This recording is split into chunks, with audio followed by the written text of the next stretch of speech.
Oke, Assalamualaikum warahmatullahi wabarakatuh. Pada kesempatan kali ini sedikit saya akan membagikan sebuah presentasi singkat berjudul Bedah Fitur Marketplace PPOB pada aplikasi kelas digital. Baik, langsung saja. Oh ya, pertama-tama kita kenalan dulu ya. Jadi nama saya Sulaiman Fakih, biasa dipanggil Fakih atau Sulaiman. Saat ini saya bekerja sebagai backend developer di salah satu startup di Jakarta. Berikut link atau Instagram saya. Barangkali teman-teman sekalian ingin berdiskusi atau bertanya atau project freelance lainnya, silakan bisa menghubungi dari salah satu sosial media saya. Dan berikut agenda yang akan kita bahas ke depannya. Pertama ada kelas digital, nanti kita akan bahas ya, kelas digital itu apa, fitur apa aja, dan lainnya. PPOB, prabayar pasca bayar, prabayar pulsa, paket data, listrik PLN, kemudian ada pasca bayar telekomunikasi, dan pasca bayar listrik PLN. Dimulai dari kelas digital. Kelas digital adalah aplikasi pendidikan gratis yang dirancang untuk mendukung pembelajaran digital di berbagai institusi pendidikan. Aplikasi ini menawarkan beragam fitur seperti online learning, manajemen kampus, media sosial akademik, dan marketplace akademik. Jadi singkatnya, aplikasi kelas digital adalah sebuah platform yang dirancang atau dibangun untuk mensupport atau mendukung pembelajaran digital, yaitu pembelajaran yang online di berbagai institusi pendidikan. Selain itu, aplikasi kelas digital juga memiliki berbagai macam fitur di dalamnya. Seperti itu ya. Nah, berikut beberapa fitur unggulan kelas digital. Pertama ada akademik sosial media. Media sosial untuk mahasiswa, dosen, dan akademisi dalam berbagi informasi serta berkolaborasi. Jadi, singkatnya akademik sosial media, jika dicontohkan itu ya seperti Instagram gitu ya. Bisa melakukan posting sebuah foto atau video. Nah, itu bisa dilakukan di aplikasi kelas digital.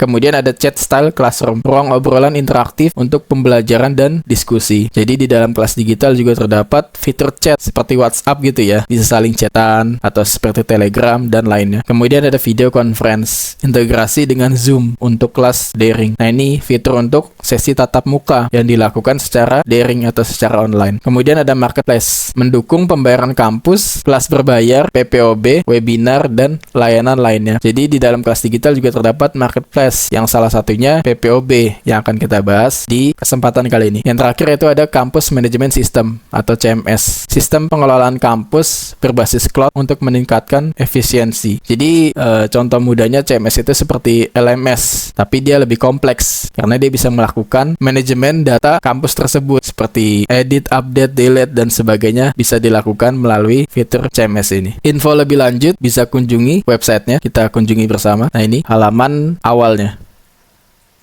Seperti ini. Saya scroll ke bawah. Nah, ini fitur-fiturnya yang tadi kita bahas. Ini sosial akademik. Kurang lebih nanti tampilannya seperti ini. Jika teman-teman sekalian install di handphonenya masing-masing ya. Bisa like, bisa komen, bisa membagikan, bisa save. Seperti itu. Dan ini fitur chatnya di dalamnya seperti ini. Ini video conference, marketplace, dan campus management system. Dan teman-teman sekalian apabila ingin langsung mencoba atau menggunakan, silakan mengguna Play Store. Bisa install di Google Play Store, kelas digital, atau di pengguna iPhone atau App Store. Silakan kelas digital, dan Huawei juga kelas digital. Kita kembali ke slide. Selanjutnya PPOB. Apa itu PPOB? PPOB, Payment Point Online Bank, adalah sistem pembayaran online yang memungkinkan pelanggan untuk membayar berbagai produk dan layanan seperti PDAM, PLN, pulsa, paket data, BPJS, dan lainnya menggunakan fasilitas perbankan atau platform pembayaran. Sistem ini memudahkan transaksi dengan cara yang praktis dan cepat. Jadi PPOB itu tanpa disadari kita semua sudah pernah mencobanya gitu ya. Contoh mudahnya ya seperti kita ingin membeli pulsa atau paket data. Sekarang ini kan kebanyakan atau bahkan hampir setiap orang membelinya melalui aplikasi. Tidak seperti dulu lagi gitu ya. Harus datang ke counter atau ke warung untuk beli pulsa atau paket data. Sekarang ini cukup dengan membuka e-commerce ataupun m-banking, selesai. Kita bisa mendapatkan pulsa atau paket data yang diinginkan. Seperti itu pengertiannya. Selanjutnya, prabayar dan pasca bayar.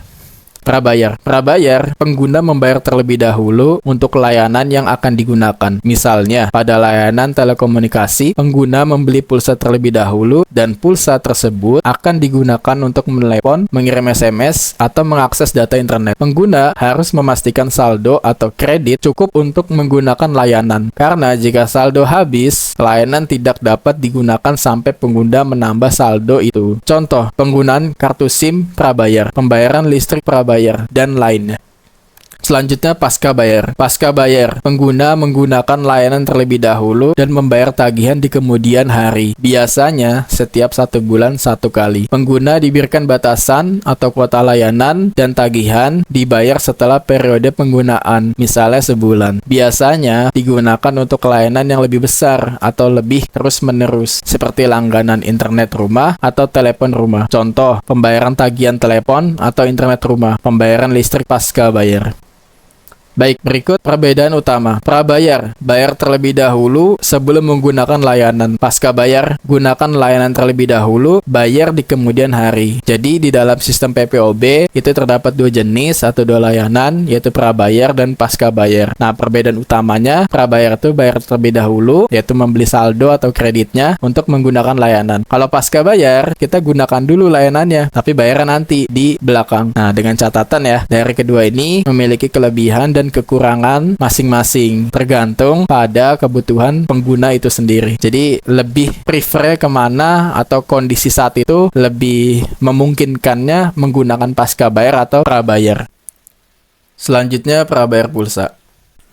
Baik, jadi pada slide ini kita akan membahas 3 poin. Yang pertama yaitu bedah codingan, yang nantinya kita akan melihat, membaca source code yang telah dibuat. Kemudian live testing API via Swagger. Nanti kita akan melakukan uji coba serta demonstrasi API-nya via Swagger. Kemudian yang terakhir ada live testing, demonstrasi via aplikasi mobile, yang nantinya berbentuk UI yang sudah jadi. Kita mulai dari bedah codingan. Oke, di sini saya sudah membuka code editor saya. Saya menggunakan Visual Studio Code dengan sisi backend-nya Node.js, framework Nest.js. Pertama-tama saya di sini akan menjelaskan dari file controller terlebih dahulu. Di sini saya setting prefixnya API/marketplace/PPOB, dan untuk nama kelasnya PPOB controller. Untuk metodenya HTTP-nya saya menggunakan get, dan untuk endpoint-nya saya beri nama presslist. Dan saya juga memanggil beberapa metode atau properti milik dari Nest.js Swagger yang fungsinya nanti ketika di UI-nya itu muncul untuk memberikan data-data yang ingin dimasukkan. Pertama, untuk query-nya saya di sini berikan required-nya false. Artinya kategori customer no maupun type ini dia tidak wajib untuk diisi. Kemudian saya juga menggunakan use interceptor,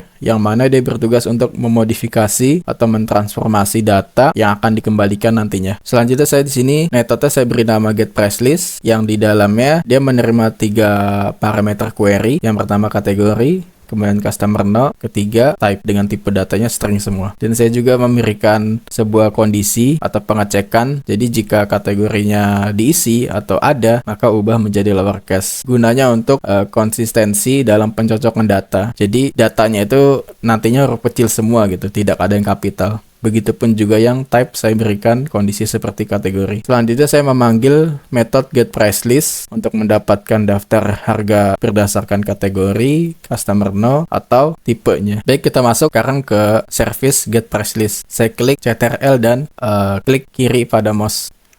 Baik, berikut merupakan servisnya. Metode ini menggantikan atau override dari kelas induknya, yaitu yang ini. Saya override atau bikin baru di sini. Yang mana metode ini juga bersifat asinkronus dan mengembalikan daftar produk dengan tipe finance product entity. Kita lihat bentuknya, nanti kurang lebih seperti ini. Oke, pertama-tama saya di sini mendeklarasikan atau mendaftarkan price list atau variabel price list yang tipenya any array. Kemudian di sini saya juga membuat sebuah kondisi. Artinya jika parameter customer diberikan, maksudnya ketika dalam controller ini mengirimkan sebuah customer no, maka akan memeriksa operator berdasarkan customer no tersebut. Di sini saya untuk mengecek operatornya menggunakan API bawaan dari vendor pihak ketiganya, yaitu IAK, dengan settingan seperti ini. Untuk API-nya ada di config, tapi tidak bisa saya lihatkan. Kemudian kondisi berikutnya, jika tidak ada operator, artinya operatornya tidak ditemukan, entah mungkin karena nomornya salah ataupun nomornya ngasal, maka balikan sebuah exception dengan pesan operator not found untuk nomor sekian. Tapi sebaliknya, jika operator itu ditemukan, misalkan customer nomor ini IM3, maka operator IM3, maka panggil sebuah method dari service product untuk mendapatkan produk berdasarkan rel type dan operator. Di sini rel type-nya saya set yaitu untuk mengambil PPOB IAK, karena dalam database itu terdapat 4 rel type-nya atau jenis rel type-nya, itu ada paid class, alpha strip, IAK maupun IAK postpaid. Jadi nanti ketika setelah didapatkan, outputnya itu berupa data yang bertipe IAK dan operator yang sesuai dengan nomor itu. Misalkan nomor ini adalah IM3, maka yang didapatkan data yang IM3 saja, yang Telkomsel tidak, seperti itu. Kemudian else-nya, jika ternyata customer-nya tidak dikirimkan, maka produk akan didapatkan hanya berdasarkan rel type-nya saja, yaitu IAK. Jadi nanti produk IAK semuanya akan diambil, tidak mandang apakah itu operator Telkomsel atau IM3 atau XL atau sebagainya. Jadi semuanya diambil. Kemudian saya juga memberikan sebuah filter atau kondisi lagi, yang mana datanya itu nanti ketika diambil hanya produk yang aktif saja. Karena kalau dalam database-nya itu terdapat sebuah kolom yang saya berikan sebagai flag apakah dia aktif ataupun tidak aktif. Artinya untuk kebutuhan operasional. Jadi produk ini mau dijual atau tidak. Simpelnya gitu. Jadi bisa langsung di-set lewat database. Kemudian kondisi berikutnya, jika kategori dikirimkan, artinya dalam controller di sini mengirimkan kategorinya, kategori di sini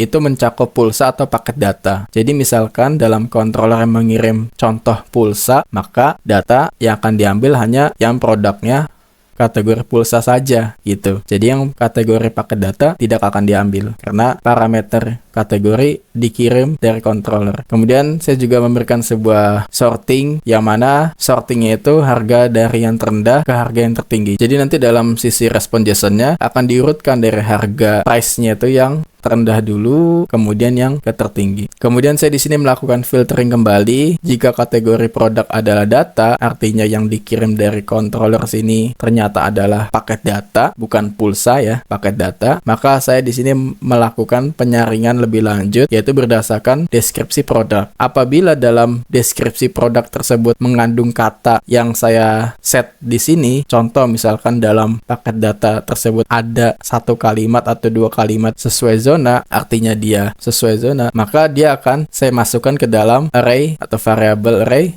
matching items. Sedangkan yang tidak ada maka non-matching items. Dan untuk urutannya nanti dalam respon JSON-nya saya buat yang tidak cocok saya prioritaskan terlebih dahulu, artinya jadi nanti letaknya paling atas urutannya gitu ya, dan yang cocok dia letaknya di bawah atau tidak saya prioritaskan. Baik, untuk filtering selanjutnya atau kondisi selanjutnya, yang mana ini masih di dalam kondisi data ya, jika kategori data dan dia memberikan sebuah tipe, yaitu tipenya harian atau bulanan yang dikirim dari controller ini, maka difilter kembali, yaitu ambil data berdasarkan tipe masa aktif produk. Jadi dicocokkan apakah harian produk itu masa aktifnya atau bulanan. Jika harian maka nanti yang urut adalah harian semua, dan jika bulanan maka yang diurutkan atau yang didapatkan nanti urutannya itu bulanan semua. Dan terakhir, setelah semua filter dan pengurutan diterapkan dari yang di atas tadi ya semuanya, maka semua akan dikembalikan menggunakan return price list. Apa yang dibalikan? Itu price list tadi yang di atas.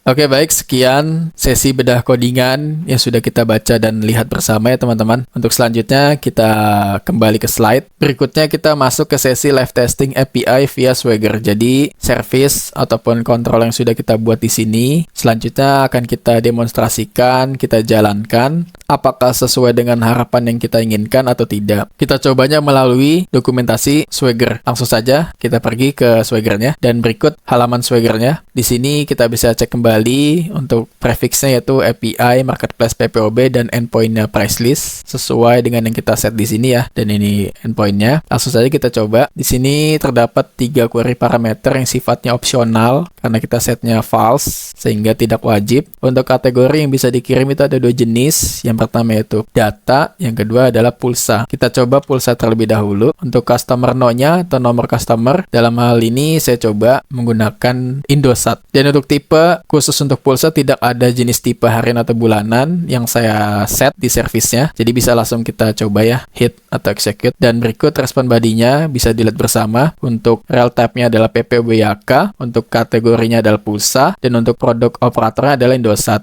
sesuai dengan yang sudah kita handle dalam servisnya, yaitu apabila customer no-nya ada atau dikirimkan dari controller, maka nomor tersebut akan dicek operator apa yang didapat. Dalam hal ini, saya mengirimkan nomor Indosat, maka harusnya yang didapat operatornya adalah Indosat. Dia masuk ke sini, dia akan mendapatkan produk berdasarkan real type dan operator. Real type di sini saya set defaultnya yaitu PPOB-YK dan operatornya adalah Indosat, sesuai dengan respon yang didapat di sini. Real type-nya PPOB-YK dan produk operator ada Indosat. Untuk kategorinya pulsa ini. Seperti itu. Selanjutnya kita coba kita kosongkan customer no-nya, artinya tidak kita kirimkan. Apa yang terjadi? Yang terjadi adalah dia akan mengambil seluruh jenis operator dengan catatan tetap berdasarkan kategori yaitu pulsa. Jadi kategori pulsa, tetapi yang didapat adalah seluruh jenis operator yang ada di database, yaitu ada Telkomsel, Tri, ada Smartfren, ada Bayu, dan sebagainya. Jadi dia masuknya ke dalam kondisi yang else ini. Tapi jika tidak ada operator, artinya customer no-nya tidak ada, maka ambil produk yang bertipe real type-nya IAK. Nah ini, jadi akan diambil semua jenis pulsa yang bertipe real type-nya adalah IAK. Seperti itu. Jadi diambil semua, tidak mandang operator itu apa, karena customer-nya tidak diisi atau tidak dikirimkan. Selanjutnya kita coba customer no-nya dengan nomor yang ngasal ya. Mungkin seperti ini. Ngasal di sini artinya tuh tidak ada operator yang tersedia di Indonesia. Kita coba execute. Nah, dia akan mengembalikan pesan error yaitu bad request dengan status 400 dengan pesannya operator not found untuk nomor sekian sesuai dengan yang sudah kita handle dalam servisnya yaitu di sini. Jadi ketika operator tidak ditemukan di sini maksudnya itu entah ngasal atau tidak cocok dengan provider atau operator yang ada di Indonesia, maka kembalikan pesan operator not found untuk nomor sekian. Nah, ini sesuai ya jadi. Oke, sekian sesi live testing API via Swagger. Untuk sesi selanjutnya kita masuk ke sesi live testing via aplikasi mobile, yang mana nanti kita akan merasakan secara langsung fitur pulsa ini melalui aplikasi yang berbasis mobile, yaitu backend sudah terintegrasi dengan frontend. Oke, langsung saja saya pindah ke layar mobilenya. Baik, saya di sini sudah membuka aplikasi kelas digitalnya. Bagi teman-teman yang di situ ingin merasakan atau mencobanya juga, silakan diinstal ya. Bisa melalui Play Store, App Store atau Huawei. Dan silakan registrasi terlebih dahulu. Berhubung saya di sini sudah memiliki akun, jadi saya tinggal login. Saya klik button loginnya. Oke, kita sudah masuk halaman awal. Selanjutnya langsung saja kita pergi ke market atau menu marketnya. Kemudian pilih pulsa dan data. Pertama-tama di sini kita diminta untuk memasukkan nomornya. Saya isi dengan nomor Indosat 0858. Saya pilih pulsa. Oke, muncul ya list pulsa berdasarkan operator Indosat seperti ini. Apabila kita cek detailnya, maka seperti ini untuk pulsa reguler 5.000, pulsa reguler 10.000. Dan apabila teman-teman ingin mencoba beli, silakan dipilih payment methodnya atau metode pembayarannya. Ada QRIS, BNI, dan lainnya. Sebagai contoh kita QRIS, kemudian klik button payment, maka akan tampil QRIS-nya. Tapi pada kesempatan kali ini saya tidak bahas sampai ke tahap integrasi dengan payment gateway-nya ya, dalam hal ini menggunakan Mitrans. Karena untuk integrasi ke Mitrans nanti akan saya buat video terpisah, jadi ditunggu saja. Maka dari itu kita kembali saja, dan sekian sesi prabayar pulsa. Kesimpulannya, sesi prabayar pulsa berjalan dengan baik sesuai harapan. Baik, selanjutnya prabayar paket data. Prabayar paket data konsepnya kurang lebih sama seperti prabayar pulsa. Jadi ada 3 poin yang akan kita bahas. Yang pertama bedah codingan, yang kedua live testing API-nya via Swagger, kemudian live testing via aplikasi mobile. Namun, berhubung codingan paket data sudah saya jelaskan pada saat sesi prabayar pulsa, jadi pada sesi ini tidak akan saya bahas kembali, tapi apabila teman-teman ingin menontonnya lagi, silakan bisa kembali ke menit saat sesi menjelaskan prabayar pulsa. Oke, langsung saja saya pergi ke halaman Swagger-nya. Oke, berikut tampilan tampilan Swagger-nya masih sama ya seperti yang Praber Pulsa. Terdapat query parameter yang bisa dikirimkan dan sifatnya opsional. Langsung saja kita coba. Pada sebelumnya kategori ini kita isi dengan pulsa. Sekarang kita isi dengan data. Dan untuk customer no-nya atau nomor customer kita isi dengan nomor Indosat sebagai contoh. Dan untuk tipenya berhubung di sini data, maka bisa kita isikan ataupun tidak. Kalau diisi terdapat dua yang bisa dikirim, yaitu harian atau bulanan. Kita coba harian, kemudian kita execute atau kita hit. Maka hasilnya seperti ini, respon bodinya sesuai. Jadi produk kategorinya adalah data, kemudian produk operatornya ada Indosat, dan produk masa aktifnya adalah harian. Produk masa aktif di sini sesuai dengan filtering kondisi yang kita set di servisnya ya, di sini. Nah ini. Jadi jika parameter tipe dikirim dari controller sini, maka dia akan mengecek berdasarkan produk masa aktifnya, apakah dia harian ataupun bulanan. Nah di sini sesuai jadi ya. Oke, selanjutnya kita coba untuk tipenya yang bulanan. Kita execute. Baik, maka tampilan seperti ini. Untuk kategorinya adalah data, sesuai dengan kategori yang kita kirimkan di query-nya. Kemudian untuk produk operatornya adalah Indosat, sesuai dengan nomor yang kita kirimkan, yaitu Indosat. Dan untuk tipenya bulanan. Dan di sini produk masa aktif adalah bulanan. Jadi yang didapat adalah produk yang bulanan saja. Harian tidak ada. Oke, selanjutnya kita coba tanpa mengirimkan tipe. Jadi tipenya ini kosong, tidak ada harian ataupun bulanan. Maka akan terjadi seperti apa? Kita coba execute atau hit. Oke, jadi yang didapat apabila tidak diisi tipenya, dia akan mengembalikan seluruh jenis paket data berdasarkan operator nomor tersebut. Jadi tidak mandang apakah itu harian ataupun bulanan. Semuanya dibalikkan atau didapatkan. Ada harian di sini dan juga ada bulanan di sini. Seperti itu. Oke, sekian sesi live testing API via Swagger. Baik, kita kembali ke slide. Selanjutnya kita masuk ke sesi live testing via aplikasi mobile untuk prabayar paket data. Oke, langsung saja saya pindah ke layar mobilenya. Oke, saya di sini sudah masuk ke dalam aplikasinya dan sudah masuk juga ke dalam fitur marketnya. Langsung saja ya, kita pilih pulsa dan paket data. Kemudian kita masukkan nomor teleponnya. Dalam hal ini kita coba menggunakan Indosat lagi, 0858. Kemudian saya pilih data. Oke, defaultnya di sisi front end-nya langsung ke all atau semuanya. Jadi harian dan bulanan akan didapatkan seperti ini. Dan apabila kita pilih filter daily atau harian, maka yang didapat adalah harian. Dan apabila pilih monthly atau bulanan, maka yang didapat adalah bulanan. Kita coba lihat detailnya seperti ini. Yang lain seperti ini. Oke, kesimpulannya untuk prabayar paket data sesuai dengan harapan yang kita inginkan. Baik, selanjutnya prabayar PLN. Pada sesi prabayar PLN, ada 3 poin yang nanti kita akan bahas. Pertama, bedah codingan. Kedua, live testing API via Swagger. Dan demonstrasi menggunakan aplikasi mobilenya. Oke, langsung saja saya pindah ke codingannya. Oke, berikut tampilan codingannya. Kita mulai dari controller terlebih dahulu ya. Pertama-tama saya di sini mendeklarasikan HTTP metodenya menggunakan get. Untuk endpointnya inquiry presslist PLN. Dan saya di sini menggunakan satu query parameter yang bersifat false. Untuk namanya customer no. Ini nantinya sebagai ID atau nomor PLN dari user. Dan saya di sini juga menggunakan use interceptor. Oke, langsung saja kita pergi ke servisnya. Dan berikut servisnya untuk namanya get presslist PLN bersifat asinkronus dan dia menerima satu parameter opsional bertipe string dan di bawahnya saya mendeklarasikan 3 variabel, 2 let dan 1 konstanta. Di antaranya ada inquiry bertipe any, presslist bertipe any dan kategori yang isinya adalah string token. Oke, pertama-tama saya di sini melakukan validasi yaitu apabila customer no dikirimkan, artinya ada, maka lakukan validasi terkait panjang dan format angka pada customer itu. Jadi saya di sini melakukan regex dan validasi ini intinya adalah untuk apabila ID atau nomor PLN dari user yang dimasukkan adalah kurang dari 11 atau lebih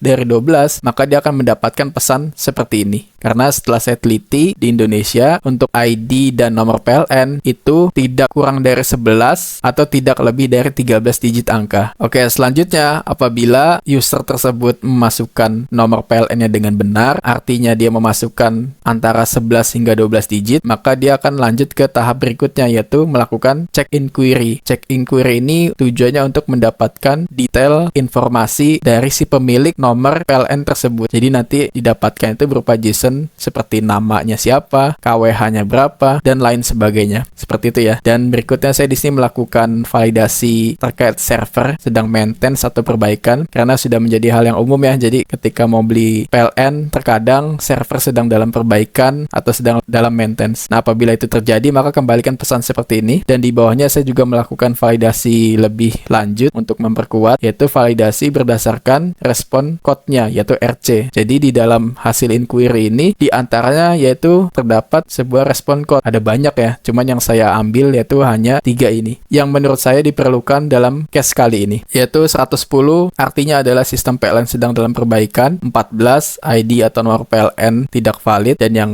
00 adalah artinya sukses. Dan untuk defaultnya saya set terjadi perbaikan pada sistem PLN, mohon coba lagi nanti. Oke, selanjutnya jika ternyata inquiry-nya berhasil maka dia akan masuk ke dalam variabel inquiry ini, dan di sini kemudian akan mengambil produk PLN berdasarkan rel type-nya. Untuk rel type-nya di sini menggunakan IAK ya, defaultnya ini. Dan untuk kategori di sini saya sudah set default di atas tadi, yaitu adalah token. Jadi nanti dari controller tidak perlu memasukkan kategori token lagi. Dan untuk block if yang di sini artinya jika inquiry berhasil, inquiry yang di atas sini tadi berhasil di sini artinya valid, seperti mendapatkan respon code-nya adalah 00 dan mendapatkan nama dan sebagainya, maka gabungkan dengan price list, yaitu menggunakan spread operator untuk inquiry dan price list. Terakhir yaitu kembalikan price list. Oke, sekian sesi bedah coding untuk prabayar PLN. Sesi bedah codingan selesai, selanjutnya kita masuk ke sesi live testing API menggunakan Swagger. Langsung saja ya, kita pergi ke halaman Swagger-nya. Oke, berikut halaman Swagger-nya bisa dilihat bersama, dan pastikan bahwa endpoint-nya benar, yaitu inquiry price list PLN sesuai yang kita set di controllernya, yaitu di sini inquiry price list PLN. Jadi sama ya. Oke, langsung saja kita coba. Oh ya, sebelumnya saya ingin menginformasikan juga bahwa Swagger yang saat ini kita gunakan adalah Swagger Environment Development. Jadi segala kebutuhannya atau percobaan-percobaan di sini itu hanya sekedar basisnya adalah development. Jadi nanti untuk customer di sini yang saya inputkan untuk ID PLN atau nomor PLN-nya juga versi development seperti itu.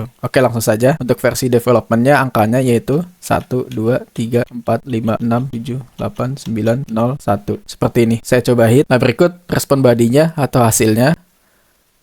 Bisa dilihat ya, ada statusnya 1, artinya berhasil. Kemudian ada customer no-nya, kemudian ada nomor meternya, kemudian ada subscriber-nya, kemudian ada name-nya. Nama di sini maksudnya adalah pemilik dari nomor meter tersebut. Dalam hal ini kan masih versi development ya, versi tes. Jadi di sini isinya tes. Dan ini KWH-nya atau segment power-nya, pesannya sukses, dan yang ini respon code yang seperti saya bilang tadi.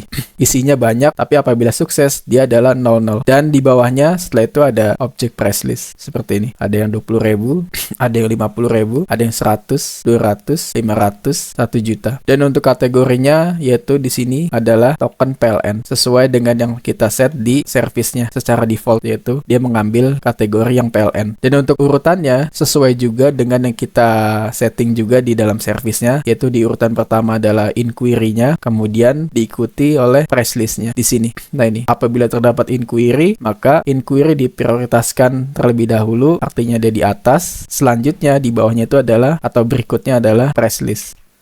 Nah, ini inquiry dan price list-nya. Oke, sekian live testing API via Swagger. Oke, baik. Untuk sesi selanjutnya yaitu masuk ke sesi live testing melalui aplikasi mobile. Oke, langsung saja.